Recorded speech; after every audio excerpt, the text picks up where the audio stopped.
Welcome to the first episode of Series 57, everybody. Our final series of 2022. We are covering Ryuutama, finally. But first, a quick note on what to expect during and after the show. Some of you have probably noticed that there are now officially ads in your feeds. If you haven't yet, you probably will soon. This is part of the network's move to a new hosting service, and revenue from those ads allows the network to keep running and for shows to keep bringing you great stuff. If you are interested in ad-free episodes, you can get those as a Character Creation Cast patron.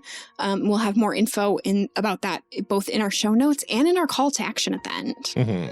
So stay tuned after the episode to hear us also thank those people that have already signed up to our Patreon, including a brand new patron this week. Woo! Woo!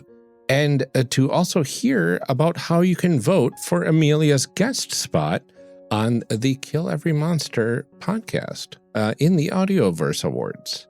Until then, enjoy the show.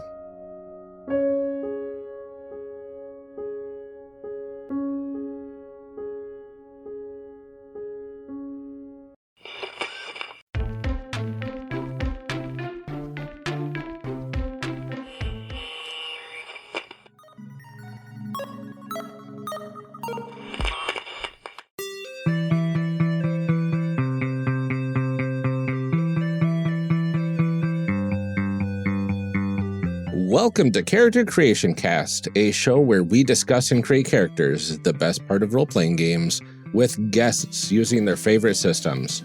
I'm one of your hosts, Ryan, and this episode, my co-host Amelia and I are thrilled to welcome Amber Seger from the Tabletop Babble podcast.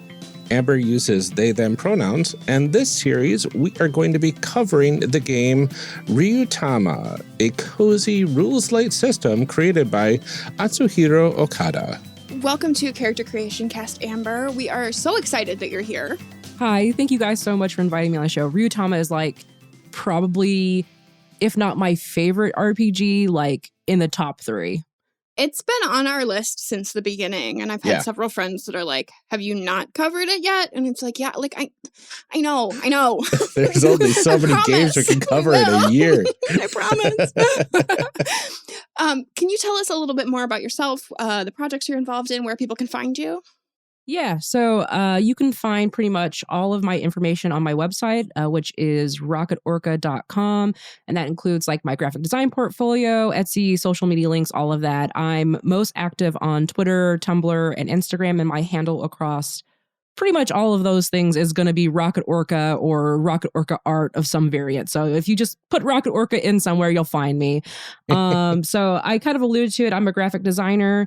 But I also, in the last year, started my own indie TTRPG publishing company called Cloud Curio. And what we're doing there is we're putting out a lot of system-neutral GM tools like items, rooms, cities, adventures. And right now, the major project we're working on that I like to talk about is a system-neutral monster GM prep tool. So it's all of the stories behind the stat blocks. You can find stat blocks anywhere, but how do you tell better stories narratively with monsters? And that project is called Monstrous. And we're working with my friend Kyle Latino, who is also part of Cloud Curio. And he's most known for his YouTube channel called MapGrow. So we'll be working on that this coming year through 2023. And we're crowdfunding September 2023. That is the hope. So cool. If you want to find information about that website is thecloudcurio.com. Amazing. Very cool. Thank you. Well, let's go ahead and get into this. We're going to start by discussing what this game is all about. What's in a game? All right. So what is the core concept of Ryuutama? So I was first introduced to Ryuutama. My partner, Brandon, at Gen Con saw it on a bookshelf at the Indie Press Revolution booth. And when he handed it to me, the concept he pitched, it was this is all about traveling. This is all about going off, and it's about the journey. You know how that expression, it's not the destination, it's the journey along the way. Yeah. Yes. That's kind of how I pitch Ryuutama to people. Okay. Gorgeous art too. Oh yeah. Game.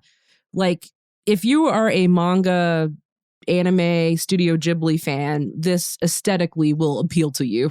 Mhm. Absolutely. Got some big Final Fantasy Tactics vibes as well. I have Yes. never played a Final Fantasy game. I've played Final Fantasy 3 when it was released on the DS, and that was the last time I played a Final Fantasy game. I do, like, so a lot of times I come into these games and everybody's like, here's this cultural touchstone. And Amelia's like, cool, what's that? 'Cause Amelia lived a very sheltered life. But I do know the Ghibli films because I have been watching those with my Yes. kids right now because Oh, now there they're you go. all on streaming now, so I can finally watch them. So I do. Look at this. Amelia has a cultural touchstone. You. We got there, folks. I always worry about that when I'm like, hey, this is like X. And it's like, oh, but do you actually know what X is though? Mhm. What do I pull from next? It's really Right. difficult sometimes. But Mhm. yeah, this is definitely of that genre. And not just Final Fantasy. I think like if you've ever played, Super Mario RPG or JRPGs in general on Mhm. video games, this game has a lot of that feel to it. Like when I am running it, I always envision like people traveling like the overworld view through stuff. yeah. And Mhm. then, they run into a monster, or like even Pokemon is kind of like that too, Yeah. where it's like you go through little towns and stuff and then monster battle. Mhm. That's kind of the feel and flavor of mechanically how Ryuutama works. Okay. Cool. Very Cool. nice. So, can you tell us a little bit about the setting of this game? It feels, so far I've gotten like kind of the gist that it's like a little more cozy than some of the just like, wander along fight monster kind of games. Yeah, so I think naturally, just because of what the core concept is, where it's traveling, that kind of like informs the kind of setting that you're going to, start building around, or your players are going to, play in, right? So a lot of the stuff is going to be geared toward wilderness or monster battles, or I don't know, like towns and stuff are going to be set up knowing that there are travelers or adventurers coming through. The setting, there is no core setting to Ryuutama. So when you first get this book, you're not going to open it up and like you're going to find lore and worlds already built for you. Like the whole core it's going to be creating your own setting with your table before you start playing it. And there's actually rules and like worksheets to go through to actually create like towns and world and that kind of stuff. Okay. But the only thing that the game itself says that has to be core to your setting is that you go on these adventures. Traveling is a part of it's an ancient custom. At some point in time in somebody's life, they're just going to uproot themselves and go out and enjoy a journey and a travel. Cool. So that is the only thing that this game says has to be part of your setting. Okay. Okay. Very cool. What tools then do we need to actually play the game? So you'll actually need a full set of dice, and that's because mechanically the way this game is set up, your stats are represented by a die. And so as you level, your die will increase in size, and that's how you kind of like level up. Okay. Your character sheets, of course, pencils, a battle map, because the way that combat works in this game is you actually have to have a map in front of you that just shows in the area. Like there's a close range area and a far range area, and that's all you need. There's not 5 feet square distance. It's just you're in the front or you're in the back. And yeah, Post-it notes, your general just regular game stuff, but that's really all you need: dice, pen, paper, and your imagination, and friends, and pizza, and yeah, yes, yeah, the that usuals. So, what kind of stories and themes do you think that this game is meant to explore, or in your experience, best explores too? The really fun, unique thing about Ryuutama is that the GM also gets to make a character. It's called a Ryujin, and there are 4 different ones that you can choose from in the game, and each one of them has their own if you pick the blue dragon Ryujin, you're going to tell stories that are of friendship or, human connection. If you choose the red region, you're going to be telling stories about combat and struggle. Or if you're doing the black region, maybe it's about death or more melancholy stuff.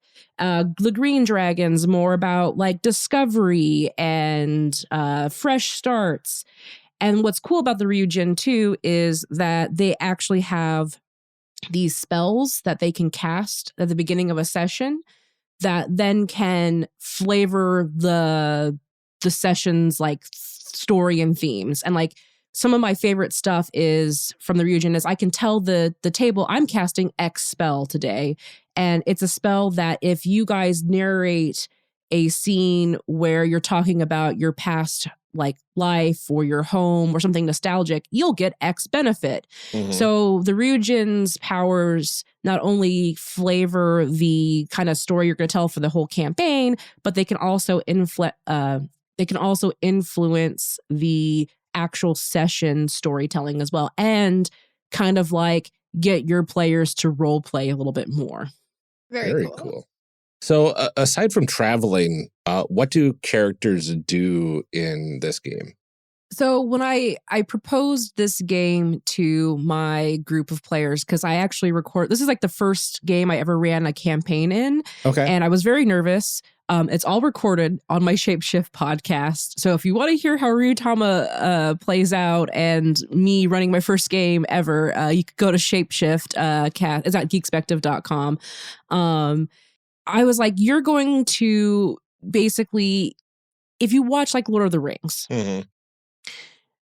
the entire time they're traveling, I mean, it's a lot of character interaction. So I told them, I was like, you're going to need to learn how to like talk with each other and like how to narrate like those downtime moments. Like there's a whole kind of, I don't know how to say it. It's not a theory. It's like a sensibility. I don't know. There's a Japanese word called ma that I think Hayao Miyazaki, he talks about this thing called ma, the silence in between like situations and stuff and just being slow. So a lot of the times in the stories I was telling, it would center around like, what are you guys doing? Or how do you chop the wood? Or what do you see when you chop the wood? And like that kind of stuff. But when you're actually mechanically journeying in Ryuutama, there are series of checks, right? There's journey rules, and it's a way to mechanically help you tell the story as well. So for instance, let me pull out my GM notebook that I have over here that has the journey rules that I made in a cheat sheet for myself. So not to go too deep into the mechanics right now, but basically when you're traveling, they're going to start their day out doing a condition check, which is to see, how are you feeling today? Did you sleep okay? Now, narratively describe how you are going to be affected this day. Did you have a headache? Is there a crick in your neck? Is your back sore? Then they'll do a travel check, and that is how well they actually made it through the terrain, because terrain is a big thing in Ryuutama too. There's actually, I'm talking a lot about the narrative stuff, but there is a lot of mechanical stuff to this game as well. So they'll do that kind of check to see how well they actually traversed. Then they'll do a direction check to then just like, did you get lost? Do you know where you're going? What happened? And then they'll actually, when they are done traveling for a day, do a camp check. How well did you set up camp? Did you find food? And so you're basically narrating these days together. And as a GM, you're going to be asking a lot of questions about how does this affect your character, or tell me what it's like. What do you cook for dinner? And of course, with the Ryujin having those spells too, if the characters are being asked, they know that they can get double XP or double gold for doing some sort of role play. That kind of is there too. And of course, as a GM, you can drop encounters, if they did a really bad direction check. I mean, that's a great time to say like, you stumble into a nest of walking eggs, that kind of stuff. And then that's the main focus, is that kind of stuff. So that's what characters will be mostly doing. But again, it really depends on your group, right? Like my group loves social interaction. So we ended up doing a lot of stuff in towns. and Right. talking to NPCs. That's interesting. It feels like it flips the formula on its head, where I was instead just of going to say, it's like adventure- everything people are doing in D&D that D&D isn't made to do. right. It's Right. all of the things that people are like, here's what I love about my D&D game. And you're like, that's super cool. None of that is in the books. This is like your game is not representative of what D&D actually is. Yeah. And this feels like, like the opposite of that. Like everything that D&D is not doing is like, here's all the rules for while Yeah. you're traveling and all of the things you Yeah. stumble along and what you're doing during those long rests and Yeah. like, you know, 'Cause- that 'cause interaction usually people it's- are having. Usually it's chunk of adventure and then a little bit of downtime and then more adventure, then a little bit of Yeah. downtime. This Right. feels like it's a lot of downtime and a little bit of adventure and kind of in that sort of cadence, which is really this is interesting. like more my speed because like, did you ever like listen to D&D games or like, you know, actual plays or whatever, and you're like, this sounds so exhausting. Yes. Like after like a long day where I'm just like, it was one thing after another, and you're like, I couldn't live like that for Uh-huh. like Yeah. that long, you Yeah. know? I'm like, this sounds more like what I would. This is what adventuring would be like for Amelia. Like, Yes. this is like Amelia level adventuring. It's like sometimes stuff happens, Uh-huh. other times friends.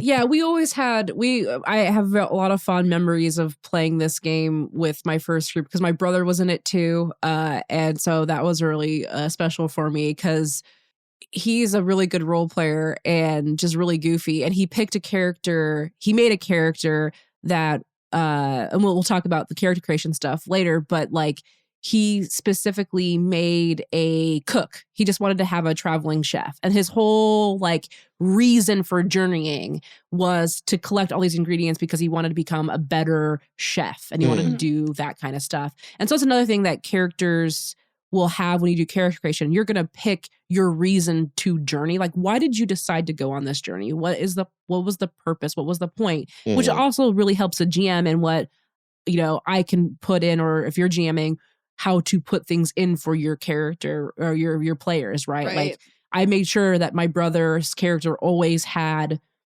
opportunity to try cooking with different things. Now he would do checks and to see if he could cook stuff really well. And there'd always be he's sitting around the campfire and he's going to crush up some moths and add some weird fungus that he put together. And he's going to try and feed everybody this. And that made really fun character like interaction stuff as well. Yeah. Like how they reacted to him. And then if somebody ate it, did they get sick the next day? You know? Right.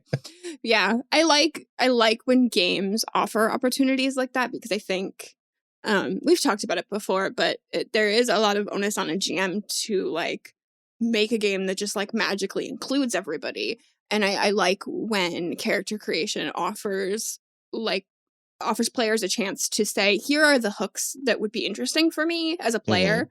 Like I have made this character, and in making that character, I've shown you what things I'm interested in and what things you as a GM can do to like make this game fun for me. Yeah. What do you think makes Ryuutama unique to other role-playing games that you've played? I mean, we already touched on the big one that I think is super obvious, which is that the GM actually gets to make basically a character to not necessarily play with the characters, right? Like it actually specifically warns like you're not a part of the party. You're just kind of like your little avatar that's following the group is there just outside of, you know, their periphery, outside of their vision, but it's kind of like guarding them through their journey, which I loved because it's like for several reasons. One, I felt like I got to influence the story. I had something to actually like give me foundation for making story stuff. Like, okay, now I'm picking this region. I'm going to tell stories about adventure and discovery. And here are the things I get to pick. Ooh, here's how I can use these spells in a way to have my players role play with each other. Or, you know, my partner, Brandon, he loved the diary spell. Like there was like one that's like if they recount a story about their past or, you know, whatever, writes a letter home, they get X gold for the session. And so over time, he ended up having this really nice collection of letters that he had written throughout the game, which was nice to have like this like artifact at the end of a game, right? Like I made this during the game. So I think that's like the major one. The next thing is like mechanically, it really does play, like I said before, like a JRPG. The checks are very loosey, like I don't want to say loosey goosey, but it's more like there's no set like list of like do a perception check or do a wisdom check. It's like one of my characters wanted to go fishing, and I was like, well, what skills do you think require fishing? And he was like, and then in Ryuutama, there's only 4 stats. There's spirit, strength, dexterity, and intelligence. And he's like, well, I think it would be dexterity and intelligence. It's like, all right, roll me your dex die and roll me your int die, and let's see how you do. Well, your target number is going to be, it's difficult. So, type of fish you're trying to get, do this.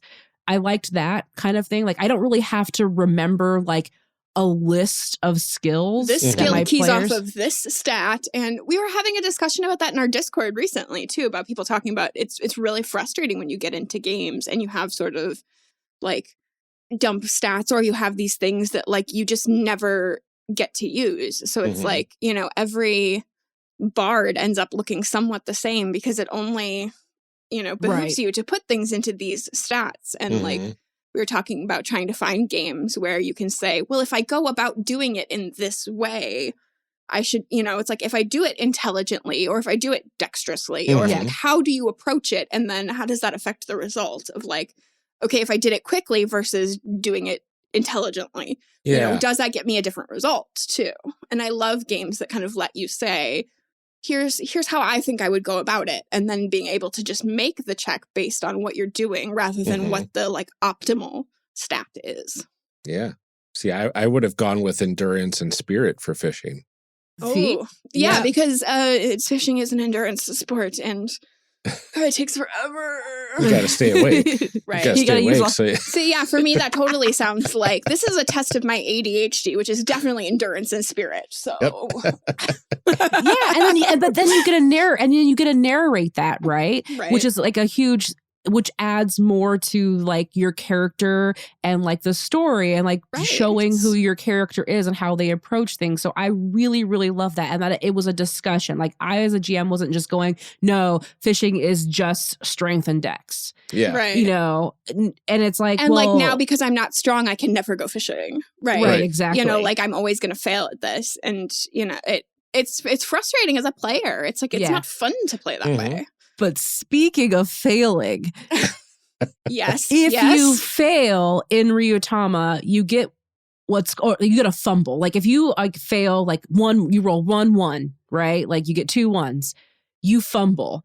And everybody in the group, including you, gets a fumble point. That means they watched you fail and then they learn from your failing. And then you also learn from your failing. And then you get to use this 1 point to then add to anything later on. Oh, I nice. love games that do that like not encourage failure, but like I've played with so many people that are like, I'm going to fudge my rolls, or I'm only going to roll things that I know I can win at, or, that because failure is so unsatisfying for them. And I can totally understand that frame of mind that like, especially when you come into a game, you're like, I don't want to suck at this. Right. So like, I love games that say, you know what, you didn't do the thing that you wanted to do, but something does still happen. There is some benefit. You've grown in some way. You've gotten something so that it doesn't feel like such a like waste of time or, you don't have that disappointment level. It's always so funny too. Cause it's like, once you embrace the fact that like failing it can be funny. Like it's to me, failing can be absolutely hilarious in a game. Failing. Yeah. I do too. I just love watching my characters struggle. I do too. And I don't know. I'm like, is there something sadistic about that maybe that like I should explore with my therapist or something? But also like, I'm just going to keep doing it and we're going to hope it's fine. Right. Yep. But it was so funny once my table like understood the greatness of the failing and the fumble. Like people would fumble and they'd be like, yes, yeah, we all get a point. We all get a point. And also now we get to narrate this ridiculous setup of like, of how did it go so wrong? And how are they going to then scramble to kind of like set everything back on its path? So like, what were those mushrooms actually, though? Yeah. It's interesting. I played a game recently. I forget the name of it, but it has a mechanic where you set your attributes in this grid. And as you use the attributes, your dice pool goes away. Eventually, you're left with nothing in the grid. But when you roll a 1 on your result, then the grid replenishes. So you have to fail at everything. So you have to fail eventually in order to get your stats back, right? So we were playing, and for the longest time of the session, nobody rolled a 1. But as soon as that first 1 came out, we're like, finally failed real bad. Look at me failing! Hooray! Yeah, and I know some of that is like always about like group dynamics and the people that you play with, and like why you come to these games. Certainly, right. But yeah, I do love that feeling of like, oh, it went real bad. What happens now? I know. Yeah, I love it too. I'm also trying to think of the other unique things about this game. So I said the Ryujin, the like the int stuff, the failing. I also think it's like the character classes are very interesting. They are very different from like what you would expect from like, a fantasy. Of course, there's going to be like a minstrel and like a magic user, but then there's like a farmer. Yeah. Which I also liked because this game really pushes like it doesn't. I want to say it's crunchy enough to like keep people who love mechanics involved, but not so crunchy that like it becomes unwieldy. But like carrying capacity is a thing. Making sure your rations and your water, you have to keep track of that. Like you also assign roles to your traveling party. So that's another unique thing is you pick your character, but as a group, you all have to take a role, like who's going to be the leader. And that's the person who keeps track of initiative or like making sure everybody's taking their turns. There's a quartermaster who's in charge of all of the rations and that kind of stuff. There's the mapper who does all the direction checks, and I can't remember the fourth one. So these are like roles that like the players are taking on too, not just the characters necessarily. So you've like involved people at the table in a way that I don't think I see in a lot of other games too. Like having somebody say like, this is, like keep track of initiative or something, because I think we've all been in games where like there's the one person and you're like, buddy, it's your turn. And they're like, oh, what did everybody else do? Sorry, what should I, like, where's the guy now? Who am I fighting? You know, and like, so like assigning people those roles kind of gives somebody a buy-in into like the party as a whole too, in a way that I haven't really seen. No, and I really like it too, because it's like, you also have people who, if you get a group together who has decision paralysis, you can say, no, leader, you have to decide for us what we're doing. Do we go this way or do we go that way? And like, as a GM, they have to talk it out with themselves. And I would have to remind them, I was like, I like that. Stop asking me. You have a leader. It's not me. And then what was the other thing that I was going to say that was really interesting as far as like character, like that stuff was really good. But shoot. I lost it. It's all right. I'm sure it'll come up at some point. No, I think all of this is really, really interesting, because something that we focus a lot on this podcast, and fingers crossed we're going to get back to in the new year, is talking about helping people be better players, because like there's lots and lots of advice for people to like be better GMs, right? There's tons of podcasts and books and like how to GM a better game. And we're like, but there's usually more players than GMs, and also players like have an influence on how the game goes. And so we talk a lot about like, how can you be the best player at the table? And I feel like this will be interesting as we go through to see like what kinds of things this game adds in that way, because it seems to take a lot of the stuff that a GM would normally be doing and keeping track of and arbitrating, and puts a fair amount of it on the players. Yeah. Like mechanically too, not just like as a group, like, okay, everybody, let's agree. But like the game says, no, this is how it works. Exactly. Yeah. It was a good experience. Like, I mean, I had a good group of players my first game I ran, but I did have to do a lot of the reminding of them. Like, you guys need to talk, like, you're the ones traveling. I'm not there. Right. So you talk it out with yourselves and figure it out. But like it really did, watching them eventually grow as a traveling group, and then them starting to take ownership of that. I think that's another thing too, is like the game doesn't really, like, going back to like what setting, you have to decide that for as a group as well. Right. So another thing this game doesn't have, you have your professions, but you don't have like race. Like you don't have like, oh, you're a human, you're an elf, you're whatever.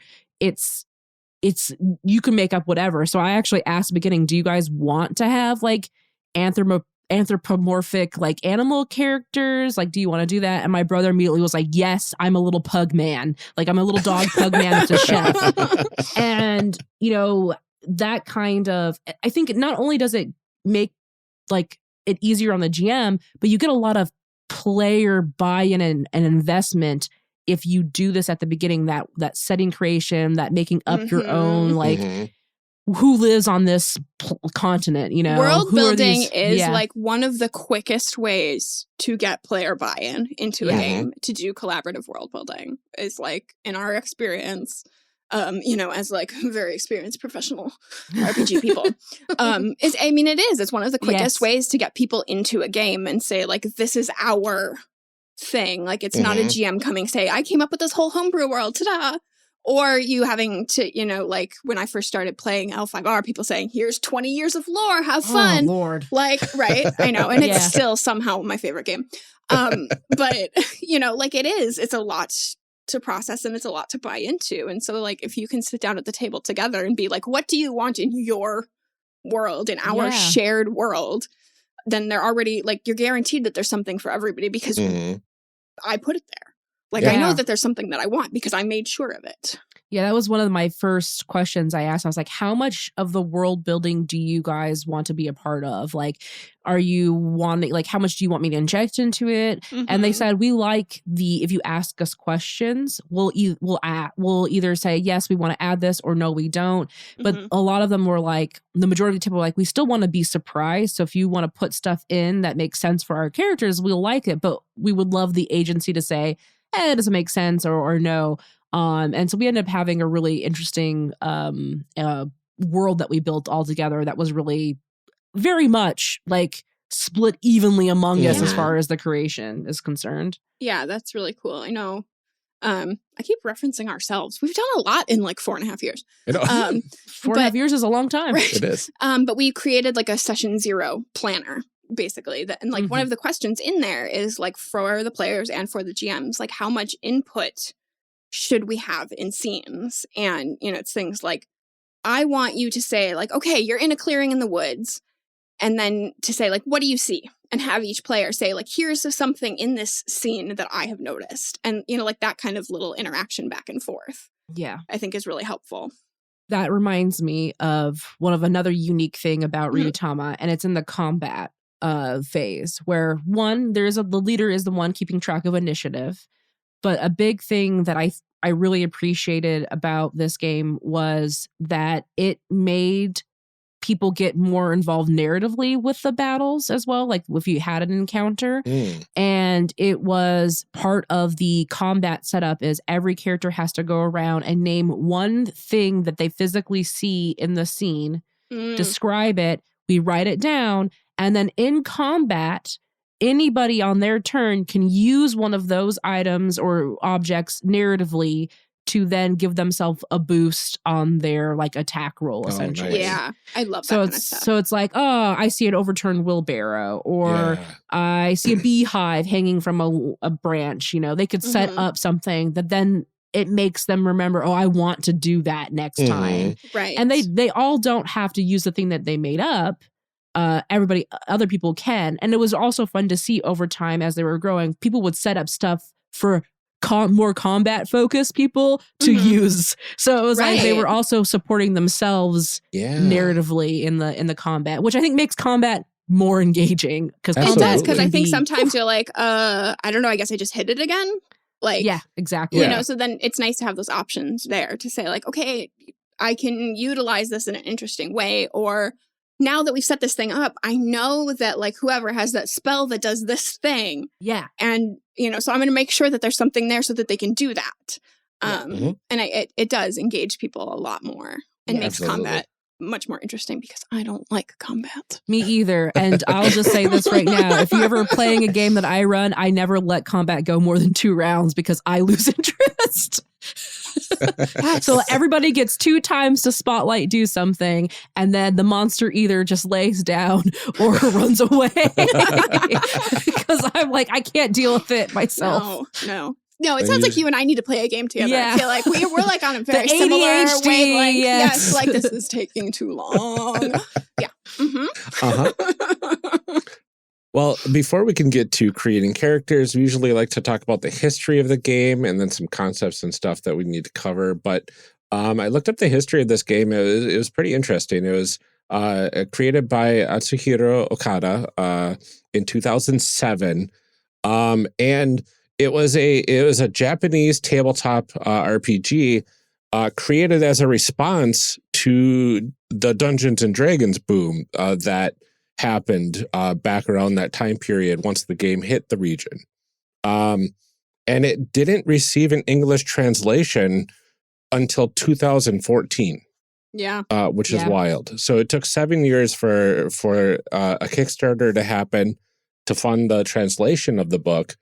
And then they finally released the PDF and physical copies in 2015.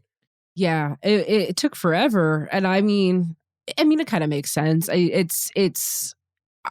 D&D being as big as it is in America, I don't know if it would have done well until the indie scene started to blow up pretty big over here. Right. Yeah. I mean, I think about that now even, and it's like, okay, what indie games are big and like, how often are they getting translated? I mean, we don't really think about that, but it's like, okay, like how many English games have been translated into Japanese? Like, yeah. And I remember reading a little bit of the history too, because I think in Japan they had like RPG cafes and stuff like that they would do stuff. And this is kind of where it got played around.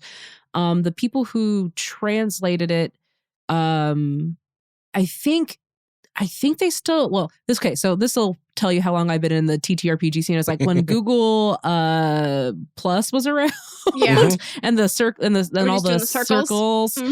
There was a huge Ryuutama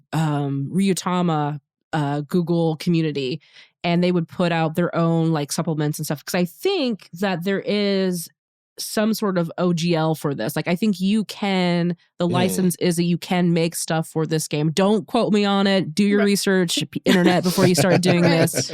But I think disclaimer. Yeah, I'm pretty sure you can make content for Ryuutama and sell it. Because I was thinking about doing it because I have several modules and several character classes I've made for this game. I just haven't put it anywhere.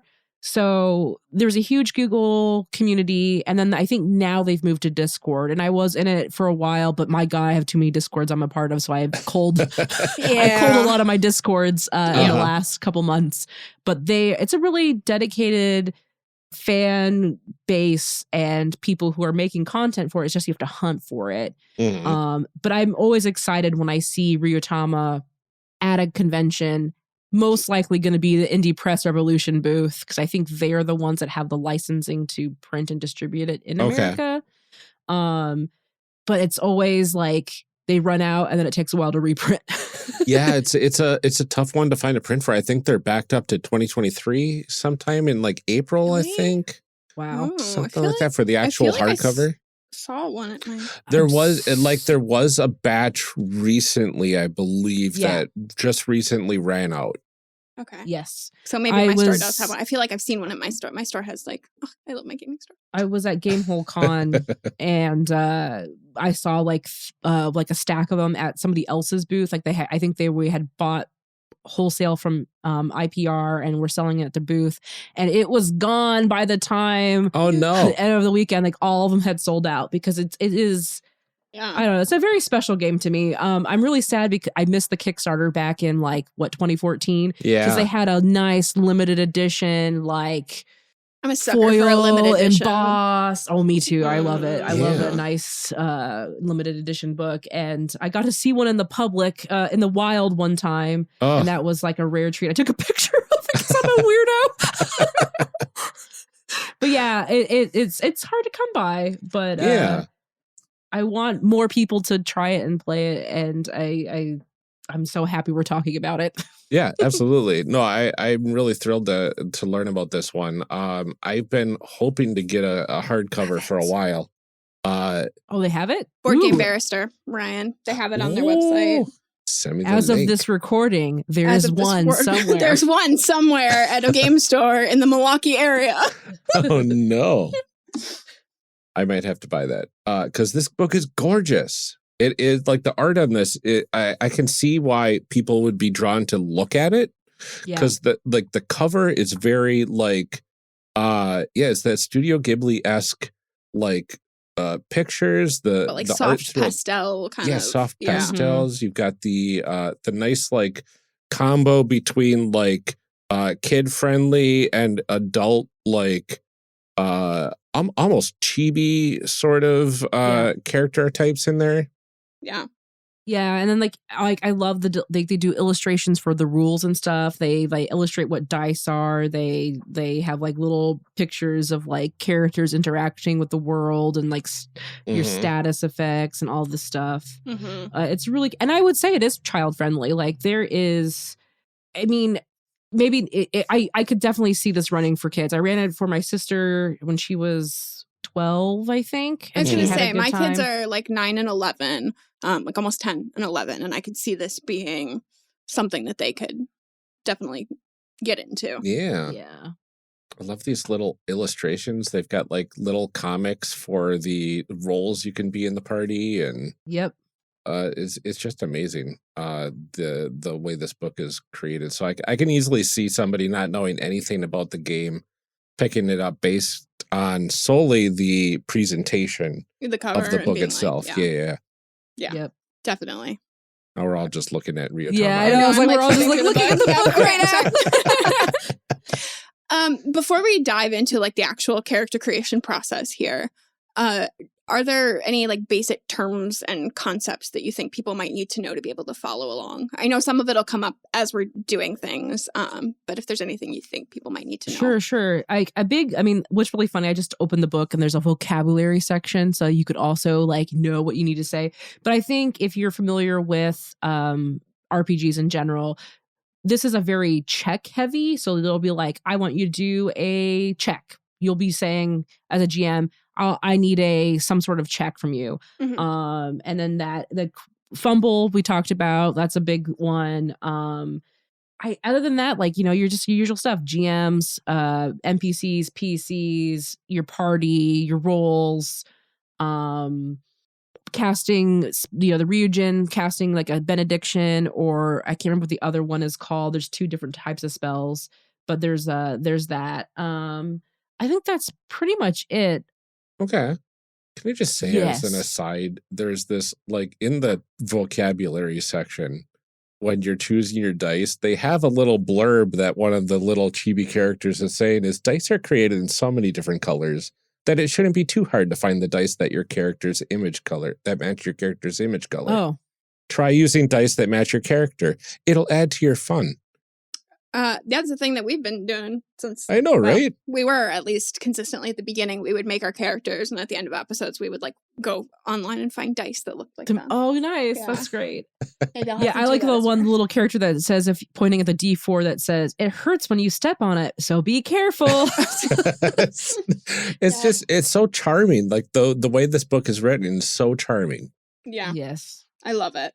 Oh, I would say HP is your typical, your hit points, but this game also uses MP, mental points. And that's your magic stuff. So MP, HP, those are things that'll come up. I think we'll get into it. Like, we'll do character creation, and then like the terminology will start to bubble up and stuff. Absolutely. All right. Well, should we get into it? Do we want to make some people? Let's make some people. Woohoo! Let's make some people. Okay. All right. What do we need to do first, Amber? So, if you want to know, listener, what page number player creation starts on, it's on page 29. And the first thing that we're going to do is we're going to choose a class. So The classes that you can choose from, and they do recommend these first 4 for like new players. Okay. So the first 4 they recommend are Minstrel, Merchant, Healer, and Hunter. Those are usually for new players. But if you wanted to do something a little bit more advanced, or you have more experience playing Ryuutama, you can also choose either the Artisan, Farmer, or Noble. So, and I think this is just me thinking why they did that. I think Artisan, Farmer, and Noble have a little bit more like stretch for role play stuff in it, right? Okay. Like, what would you do as a Noble? Like, you're going to have to be a little bit role play a little bit differently than you would maybe a Minstrel, you know. Yeah. Farmer has a lot more, you're managing animals. Okay. And Artisan is you have to like do more role playing around like crafting and things like that. Gotcha. Oh. Yeah, those are So- things that you don't necessarily right away associate with like especially Farmer. Like, why are you traveling? Like, Yeah. Yeah. it's a pretty Like, I sedentary, mean, like not sedentary, but like stationary yes. situation. So the minstrel is basically, you know, you could have jobs that are like dancer, musician, minstrel, or storytelling, that kind of stuff. A merchant would be like you were a trader, a store owner, or a caravan leader. Some of your actions would be selling, buying, and trading. So the merchant has a lot of stuff around like negotiation and like talking and buying stuff. Like there's actually ways to like get prices down when you haggle with store owners and like towns and stuff. So to kind of go back to minstrel, some of the actions that you would do is like basically playing music that gives buffs. So you're basically buffing the party to help them get through, you know, kind of like you would see in, I'm trying to think of a wholesome version of Mad Max, and I, you know the whatever that guy was, you playing the song during the Yeah. you know, yeah. I don't know. Yeah, doing the thing during the thing. Yeah, I During gotcha. the, you know what I'm talking. The music during the cars in the desert. Right, Okay, right. Yeah, You're with, like- the, with yeah, the fire and stuff. It's like the shooting crowd. everywhere. It's the crowd work. It's the Yeah. hype man. The hype guy. Hunters is basically you're gonna be like doing trapping and monster hunting, fishing, chasing things, that kind of stuff. And like some of the actions and things you'll do is like you could actually harvest things from monsters and get material that you can then use later on or sell. Healer's very much a what you would think of a healer. They're gonna heal you. Got it. Do first aid. So those are like the 4 basic, I think is what they are. Those were the 4, I think. Minstrel, healer, merchant, and where's the other Hunter. one? Hunter. Yep. Farmer is basically, your whole kind of thing is that you have animals that can carry things, and you can have a side job as well that can give you some stuff. And then artisans, of course, are like, you could be a shoemaker, a hat maker, a cook. You could do repairs, sewing, that kind of stuff, or craft things. And then the noble is basically like a knight, a samurai. You are giving orders or protecting, or you're studious and you know a lot of like traditions or history and that kind of stuff. Interesting. And weapons and weapon use is another thing too, as well. Okay. Okay, so that's the first thing you do is you choose a class. So, I mean, have we made any decisions about our world at all World? yet? So that's the thing is like it's very interesting, right? Like I think this is like the one area Ryuutama could have probably done a little bit better is like you should probably do some world building first before you start choosing your character class. But I think the way that they do it is literally you get I'm looking at this. They have actually a really nice step-by-step pages. So I think actually travelers, they have travelers going first and then the Ryujin makes a scenario. Okay. So that's interesting. Yeah, but it is really interesting. And I know there's some other games like Descent into Midnight is player first, world second. That's true. And there's a few other games that do world building after character creation too. So I can see it working either way. I was originally thinking noble, but I don't think that's the type of character I was leaning towards. I just want to be a gnome is all I care about right now. All right. And that's me introducing to the world, our world, that gnomes exist, whatever Right. that means. I was going to say goblins, but that's just, I need to take a break from goblins every once in a while. I just am a goblin of a person sometimes, so. That's like my whole shtick online. That's all I do is goblin stuff. But That's how I gnomes are refer just to myself when I don't take my medication. It's just like I'm like a goblin. bridge troll. Just like hide under my bridge, eat all the food. I'm going to do something funny, I think. All right. Do you guys care if I go ahead and just Yeah, go ahead and Feel go free. something? Yeah, what do I'm you going to want? do a gnome. That's just like what I want you to envision. Just imagine a garden gnome. Yeah. Minstrel. Okay. All right. Very cool. And I want to see, I'm going to try to think about what I want him to actually do as far as minstreling. I'm having a really hard time like deciding what my class is going to be here. Why am I should probably just pick noble, right, Ryan? Like, I mean, noble kind of fits, I think, for your play style. I'm like thinking like noble or artisan. Yeah. I might go artisan actually. Okay. I'm gonna not pick the like smarty pants. Right. You know. Think then if you're gonna go artisan, we've got a minstrel. I mean, noble does sound pretty cool. It's different than what I was anticipating going in. Healer has just amazing art attached to it. Just pick healer, Ryan. I don't want to go like too much with type. just Merchant pick sounds healer. really useful as well too. Because that might give us like because if we're doing minstrel, merchant, and artisan, we've got like a direct path to kind of why we're all traveling together. Yeah. Minstrel, merchant, and Artisan. artisan. Oh, yeah. That could be We really are going to interesting. start, we're trying to start our art co-op. Yeah. Yeah.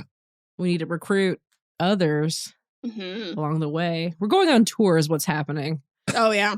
It's the convention circuit. We got wares to sell. Uh-huh. All the But then like noble would be kind of interesting too, because then it could be like maybe like a sponsor or Yeah. something Oh, like like that. a yeah. patron of the arts. Yeah. Yeah. I think okay, I'm gonna go noble because I don't like capitalism. Okay. So Oh yeah. So like a feudalism is like so much better. wow. It's not I guess it depends on what we consider nobles That's fair. in this world, You can right? we can do like philanthropy if you'd like. That's fine. Yeah. Like a nice philanthropist noble who can use a sword. Okay. Okay. So, So we've all got our classes. right. So like if we're looking at the character sheet, it's like class and then it's like blank/blank. So is that where I like Yes. pick the like example like the job that I do as artisan? So it's like Look artisan. at the character sheet. Yeah. Oh, actually, you know what? There's an example one in the book here. Hold on. You know what's funny is I redesigned this character sheet for myself. So I'm like I haven't looked at this character sheet in a long time. Uh-huh. Where is you seeing the slash at? Like Oh, here it is. yeah, like it says like Oh. class blank. So slash. so the slash is when you level up. Oh, okay. So I you won't could end worry up about that. multi-classing later on. Cool. Oh, Eventually okay. you could do 2 classes. Gotcha. 2 different, or you could just double up. You could be like noble. You just double down on being a noble. Yeah. You got some new lands. You got a promotion. You're a yeah. duke now. Yeah, exactly. And then same with so the next thing after you do your class is you pick a type.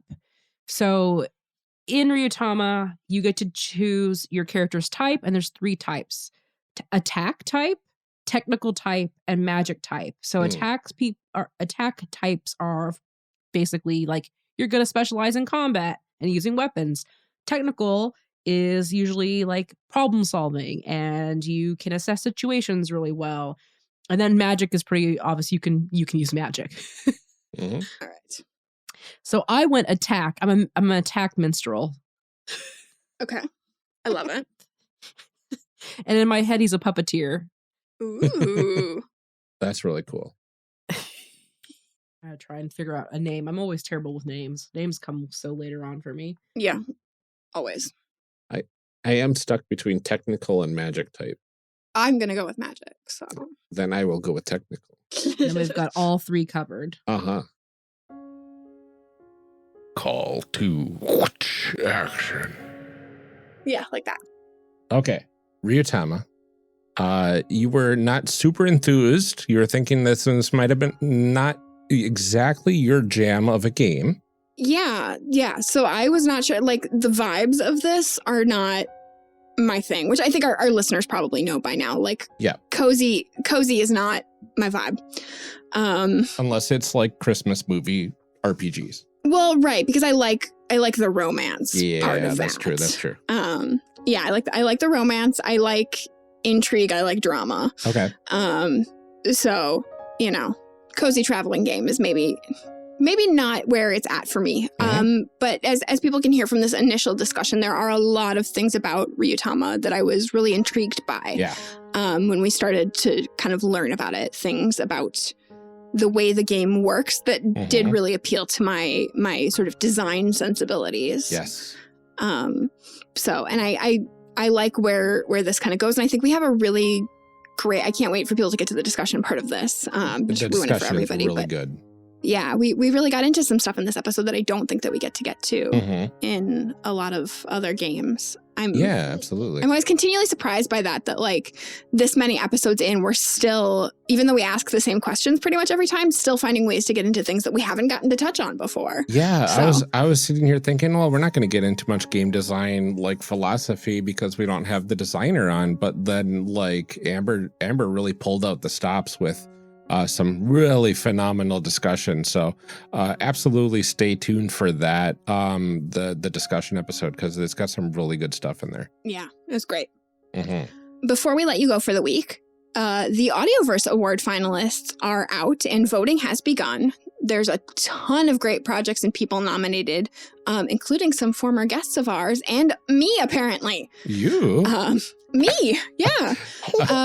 So previous guests, Dylan and Aram, were on Series 50 to discuss Dungeons & Dragons. They are the hosts of the Kill Every Monster podcast, which has been nominated for lots of different awards. And that also includes me being nominated in the featured guest category for my spot on their show. You can find the full list of nominees on their website, and voting is open now. Their voting is kind of complicated. I don't super love it because you do have to vote in every category, and like they list, like unlike the Ennies, they don't narrow it down to like 5 things per category. Right. And yeah, it kind of randomizes things. So finding where the stuff you want is to vote for is tough. So please stick with it and vote for me if you would. and you practically have to do it on desktop. You can't. The mobile option is pretty bad, even if you use desktop mode on the mobile. Yeah, I was trying to mess around with it on my phone, and it's tough. So I'm very sorry, dear listeners. It is a challenge. It's something that people have brought to their attention lots of times. And I know a lot of times I like get halfway through voting and I'm like, I just can't stick with it. Right. But I would love it if you would. I was very surprised when I got a message from Dylan that was like, congrats, nominee. Because I didn't know that they were going to put that in there. So that's very cool. It's pretty cool. Their website also does have a Spotify playlist with their showcase that has little 15-minute snippets from all of the podcasts that were nominated. So if you are interested in kind of finding out what they are, what they're about, what they sound like, we'll put a link to that Spotify list in our show notes as well. Absolutely. So yeah, that would make my day if I somehow randomly got nominated for an award. That would be super cool. That'd be pretty cool. Yeah, absolutely. Be pretty excited about that. I mean, I already did get nominated. It'd be cool to win. It'd be cool to win. Absolutely. Well, as mentioned in our opening, some of you may have noticed ads in your feeds. This is part of the One Shot Network's move to Megaphone, our new hosting service. Revenue from the ads will help fund the network and its shows like ours. And the ads don't cover all of the costs. So we also have a Patreon for our show. And if you don't like the ads, you can get access to ad-free episodes by becoming a patron of Character Creation Cast, specifically at the side quest, the $5 level and up. You'll get access to your very own feed of ad-free episodes. And those will mirror the regular feed. It just won't have any of the ads, which is really nice. Yep. So it'll look just like our regular show feed. You'll just get a special one that doesn't have ads in it. And then also access to our special bonus feed.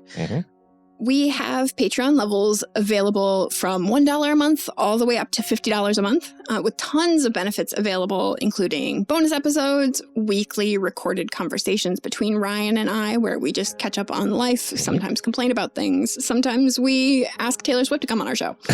We have monthly Zoom calls with our patrons, and potentially you could even have a private game with us. You can find all of the info on that at patreon.com/charactercreationcast. Plus, if you join, we get to read your name and say thank you out loud on every episode. So that's going to start with a brand new patron this week. A truly special thank you to my very good friend, wonderfully supportive person, an amazing guest, John Adamus. Absolutely. We are so excited to have you, John. I'm like honestly really, really honored that you would give us your money. Thank you, John. It absolutely warmed my heart as well when I saw that come through, and I was like, Amelia, you're like one of my favorite people, John. So thank you so much for being here with us, John. And in addition to John, we also like to thank our continuing patrons, starting with our first ever patron, Lieutenant You Rock. Thank you. DJG, Tigranosaurus, former guest, thank you for your continued support. We're glad to have you here. Eric Bontz, thank you for supporting. Matt Newton, thank you so much. Shadim Cabal, many thanks to you. Daryl Holiday II, thank you so much. The Shyest Barbarian, many thanks to you as well. We are so happy that you are supporting us, Benjamin Sweeney. Thank you. Lorcan McGinnis, we're happy to have you here with us as well. Thank you. Rob Fletcher, many thanks. Thank you to Kevin Brown. And we appreciate your support and your name, Tentacle Duck. Thank you. I got to say it this time. I know. And thank you to all of our future patrons. You truly make it easier for us to make the show, and we are grateful for your continued support. If you aren't able to chip in financially, you can still do us a huge favor by leaving us a rating or review on Apple Podcasts, Podchaser, and Podcast Addict.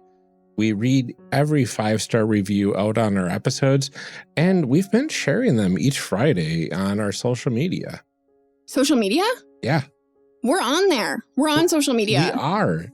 We are. Lots of places. Yes. With the recent probable, very likely demise of Twitter. Please note that we're working on expanding our list of social media locations.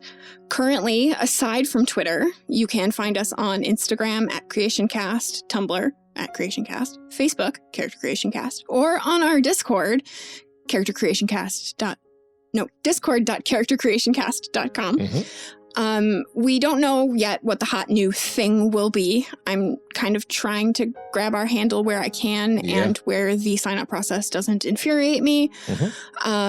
We'll try to make sure we're there. If there's somewhere that you feel like we should be that we're not, please let us know. Absolutely. And we can try and get there. Twitter in the past has sort of been where we've been most active because that's where I'm most active. But I am trying to make sure that we're more available all of the places right now. So please seek us out. We are there. Yeah. Probably. And we've got our own Tumblrs as well for ourselves. So you can seek us out on there if you'd like. There are links probably in our Twitter bios, and I think mine is somewhere. It's on our Tumblr too. It links to our personal info too. Yeah. So just head on to our Tumblr and check us out there. I'm really enjoyed it. So find us. I still have to remember it's there. Yeah. We're somewhere on the interwebs. Yeah, I'll get there. Exactly. I'll figure it out. Yep. Wherever everybody ends up. Yep. That's all for today's episode. Thank you for joining us for it. We will be back next week with the conclusion to our character creation portion of the series, so stay tuned for that. Until then, take care of yourselves, take some time to relax, drink some water, and keep making those amazing people.